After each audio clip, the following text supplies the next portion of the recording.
कानी बहू। किशोरी लाल जी के बेटे राघव की शादी की बात जगह जगह चल रही थी, लेकिन किशोरी लाल जी को कोई लड़की पसंद ही नहीं आती थी। और उसकी एक ही वजह थी, किशोरी लाल जी का लालची होना। उनको लड़की वालों से मोटा दहेज चाहिए था और इसी चक्कर में एक दिन वो एक बहुत पैसे वाले के घर अपने बेटे का रिश्ता लेकर पहुंचे। उस आदमी का नाम था ओम प्रकाश। देखिए किशोरी लाल जी, मेरी एक ही बेटी है और मेरी सारी संपत्ति जायदाद सब कुछ मेरी बेटी नैना का ही है। पापा, नाम से लगता है बहुत खूबसूरत होगी। कितना अच्छा नाम है ना, नैना। ओ, वैसे बात तो सही है आपकी। अब इतना पैसा है, जमीन जायदाद है, इकलौती बेटी, आप भी क्या करेंगे? सब कुछ उसे ही देंगे ना। बिल्कुल ठीक पहचाना आपने। बस बेटी की शादी और सारी जायदाद उसके नाम। पापा, बिना देखे हाँ कर दीजिए ना। इतना अच्छा रिश्ता फिर कहाँ मिलेगा? माला माल हो जाएंगे हम। मैं अपनी बेटी को बुलाता हूँ। अरे नहीं नहीं नहीं नहीं, आपकी बेटी का नाम नैना है, सुनकर ही लगता है बहुत सुंदर होगी। रहने दीजिए अंकल, मैं तो आपकी बेटी के नाम से ही इतना खुश हो गया हूँ कि उसे बिना देखे शादी करने को तैयार हूँ। अब तो मैं उसका चेहरा सीधे शादी के बाद ही देखूंगा। और इस तरह राघव नैना का चेहरा नहीं देखता और उससे शादी कर लेता है। शादी के बाद अपनी सुहाग रात पर जब राघव नैना का घूंघट उठाकर देखता है तो नैना की आंखें बंद थी। कितनी खूबसूरत हो तुम नैना, जरा अपनी आंखें खोलकर मेरी तरफ देखो तो सही। नहीं, मुझे शर्म आती है। अरे, मैंने तुम्हें शादी से पहले भी नहीं देखा, और अब अगर तुम आंखें खोलकर मुझे देखोगी भी नहीं तो मुझे अच्छा कैसे लगेगा? इससे पहले कि नैना अपनी आंखें खोलकर राघव की तरफ देखती, अचानक से लाइट चली गई और राघव नैना को पूरी तरह से देख भी नहीं पाया। अगली सुबह नैना राघव के लिए नाश्ता बनाकर लेकर आई। अरे ये क्या, आधा पराठा सीका हुआ है और आधा बिल्कुल कच्चा। ये तुमने क्या किया नैना? बहू, तुमने क्या आधा पराठा तवे से नीचे लटका कर रखा था, जो आधा सिका है और आधा कच्चा? मुझे जितना दिखेगा उतना ही तो सीखूंगी ना पापा जी। जहाँ जहाँ मुझे नजर आ रहा था वहाँ मैंने सीख लिया, जहाँ जहाँ नहीं दिखा वहाँ कच्चा रह गया होगा। इसका क्या मतलब है? ये कैसा मजाक कर रही है तुम? अरे बहू, तुमने इतना लंबा घूंघट क्यों लगाया हुआ है?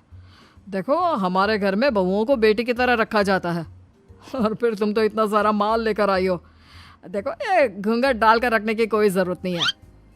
हाँ नैना, पापा जी ठीक कह रहे हैं, तुम तो आराम से रहो, अपना ही घर समझो। नैना अचानक से अपना घूंघट उठा लेती है। अरे ये क्या पापा, नैना की तो एक आंख फूटी हुई है। नाम से नैना, लेकिन ये तो कानी बहू निकली। मेरे साथ धोखा हुआ है, धोखा। बिना दिखाए अपनी कानी लड़की मेरे संग ब्याह दी। मुझे कानी बीवी नहीं चाहिए।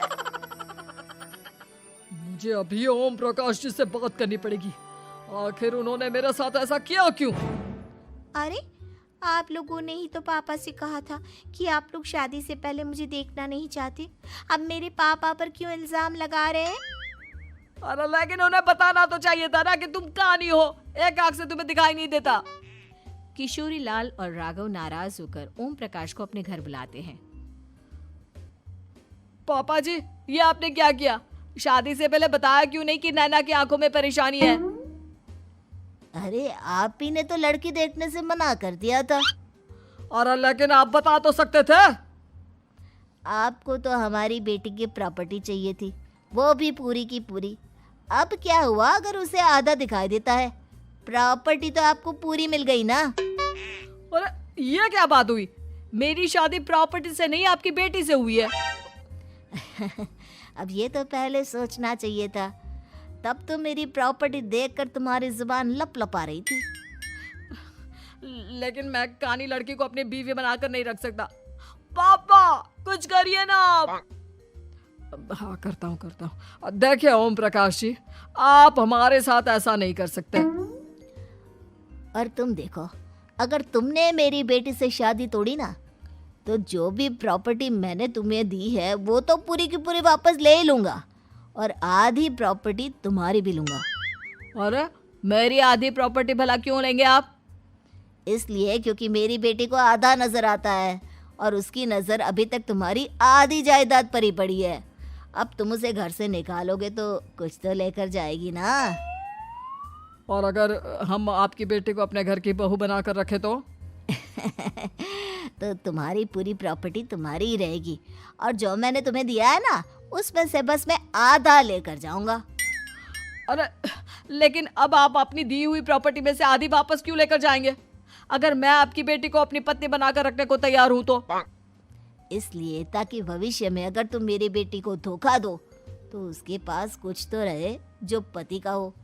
वैसे मेरे पास तो बहुत कुछ है, लेकिन अपने पति की कोई निशानी तो उसके पास होनी चाहिए ना। अब अगर तुमने मेरी बेटी को कानी कहा तो तुम्हें प्रॉपर्टी भी कानी ही मिलेगी, पूरी नहीं। जमाए राजा। किशोरी लाल और राघव समझ चुके थे कि वो बुरी तरह फंस चुके हैं और अब उनके पास वहां से निकलने का कोई चारा नहीं है। अब समझ में आया ना, लालच बुरी बला होती है। एक तो तुम्हें प्रॉपर्टी मिली, ऊपर से बीवी मिली, उसमें तुम्हें नखरे भी दिखाने हैं। आए बड़े, चुपचाप बैठो दोनों। कुछ दिनों के बाद नैना राघव की कार लेकर बाजार घूमने निकलती है और जब कार लेकर वापस आती है, ये क्या? एक तरफ से मेरी गाड़ी पूरी खराब हो चुकी है। लगता है तुमने मेरी गाड़ी को किसी दूसरी गाड़ी के साथ एक्सीडेंट किया है। अरे अरे कितना बड़ा नुकसान कर दिया तुमने बहू। वो क्या है ना पापा जी, मुझे एक आंख से दिखाई नहीं दे रहा था, सामने से गाड़ी आ रही थी। मुझे तो सिर्फ आधा ही दिखाई दिया और वो गाड़ी मेरी कार से रगड़ते हुए निकल गई। अब मैं क्या करूं बताओ? आप इसे ठीक कराने के पैसे कौन देगा? तुम्हारे पापा। तुमने मुझसे इस तरह से बात की? अभी रुको। नैना राघव की शिकायत ओम प्रकाश को कर देती है। देखो राघव, अब जो मेरी आधी प्रॉपर्टी तुम्हारे पास थी ना, उसमें से आधी और मैं लेकर जाऊंगा, क्योंकि तुमने मेरी बेटी को डांटा। अरे नहीं नहीं पापा जी, गलती हो गई, माफ कर दो। गलती की तो कोई गुंजाइश ही नहीं। अगली बार मेरी बेटी को डांटा तो बची हुई आधी में से आधी और ले जाऊंगा। लालच के चक्कर में हम दोनों ने बहुत बड़ी गलती कर दी बेटा। एक तो तुम्हें कानी बहू मिली और ऊपर से जो माल मिला वो भी काना। इस तरह राघव की हर एक गलती पर ओम प्रकाश उसकी प्रॉपर्टी का आधा आधा हिस्सा लेकर अपना सारा माल वापस ले गया और राघव को कानी बीवी से काम चलाना पड़ा। भाई लालच वाकई में बुरी बला है।